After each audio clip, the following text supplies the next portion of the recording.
সালামু আলাইকুম রহমতুল্লাহ। দর্শক, আপনারা জানেন আজকে অন্তর্বর্তীকালীন সরকার প্রধান উপদেষ্টা ডক্টর মোহাম্মদ ইউনূসের আহ্বানে সমস্ত রাজনৈতিক দলগুলো ঐক্যবদ্ধ হয়েছে। বিগত ফ্যাসিস্ট সরকার হাসিনার আমলে এদেশে সবচেয়ে বেশি নির্যাতনের শিকার হয়েছে ইসলামপন্থীরা।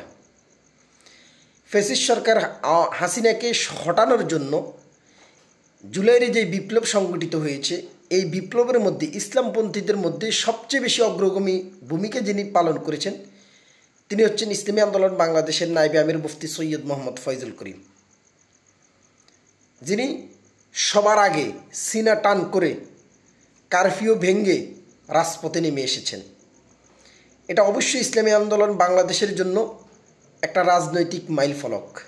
কিন্তু অত্যন্ত দুঃখ এবং হতাশার সাথে বলতে হচ্ছে, এই জুলাইয়ের বিপ্লবের এই মহান নায়ক শুধুমাত্র গ্রামগঞ্জে মাহফিলকে অগ্রাধিকার দেওয়ার কারণে জাতীয় যেই প্রোগ্রামগুলা, জাতীয় যে ঐক্যগুলা, সেই প্রোগ্রামগুলোতে তিনি অংশগ্রহণ করতে পারেন না।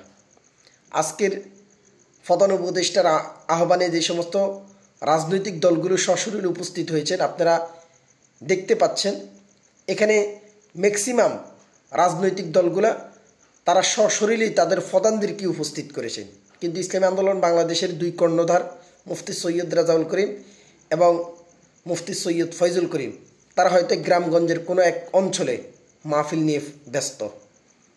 তারা এখানে তাদের প্রতিনিধি পাঠিয়েছেন, এমন প্রতিনিধি পাঠিয়েছেন যাদেরকে এই জাতি চিনেই না।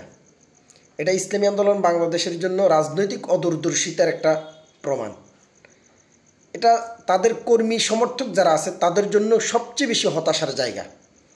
জাতীয় ঐক্য এবং ভারতের আগ্রাসনের বিরুদ্ধে যখন সমস্ত রাজনৈতিক দলগুলো ঐক্যবদ্ধ, সেখানে ইসলামী আন্দোলন বাংলাদেশের মতন একটা বৃহৎ ইসলামী সংগঠন শুধুমাত্র তাদের প্রতিনিধিকে পাঠিয়ে দায়িত্ব পালন করছে বলে যেই তৃপ্তির ঢেকুর তুলতেছেন, আমরা মনে করি এটা তাদের রাজনৈতিক অদূরদর্শিতা।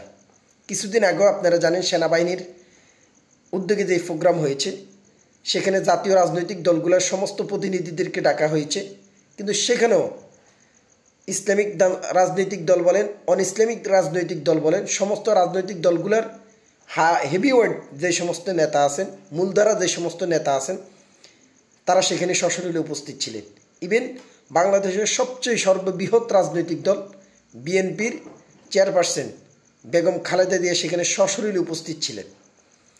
জামাতে ইসলামের আমির এই বৃদ্ধ বয়সে মাওলানা শফিকুল্লাহ সাহেব তিনিও সেখানে উপস্থিত ছিলেন।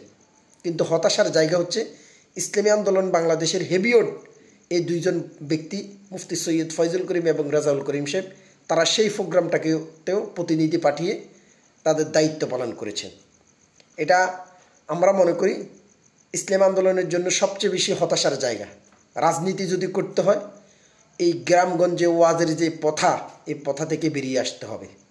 আমরা এই মুজাহিদ কমিটির আধিপত্য যেভাবে বিস্তার করে রেখেছেন এই দুইজন মহান ব্যক্তিকে কেন্দ্র করে, মুজাহিদ কমিটির সে আধিপত্যকে অবসান চাই।